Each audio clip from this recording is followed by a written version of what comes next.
Inaasahan ngayong araw ang pinakamalaking dagsa ng mga pasahero na uuwi sa probinsya para magpasko. Si Isaiah Mirafuentes sa detalye live. Isaiah? Audrey, 2 araw na nga lang ay Pasko na. Nakaplano na ba kung saan ka magbabakasyon? Ako, dito kasi sa North Luzon Expressway, dama na ang unti-unting pagdami ng mga sasakyan.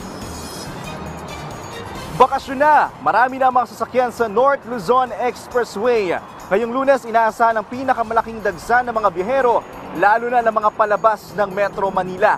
Pagpasok sa Balintawak Toll Gate, maluwag pa ang daloy ng trapiko.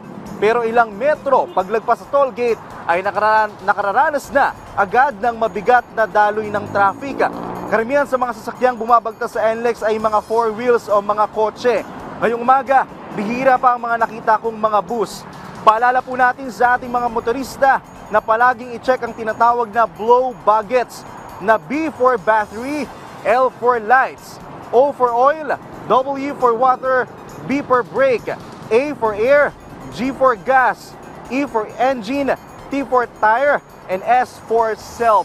Audrey, nandito ako ngayon sa Paso de Blas at kung makikita mo nga sa aking likuran ngayon yung unti-unti nang pagdami ng mga sasakyan. Doon wala pang gaanong kabigat na traffic kasi nga umaga pa lang at inaasahan nga na noon na magsisimula daw ang mabigat na daloy ng trapiko mamayang tanghali o kaya gabi. Pero paalala po natin sa ating mga kababayan na palaging mag-ingat sa kanilang mga biyahe para iwas aksidente. At yan muna ang update mula dito sa North Luzon Expressway. Balik muna sa iyo, Audrey.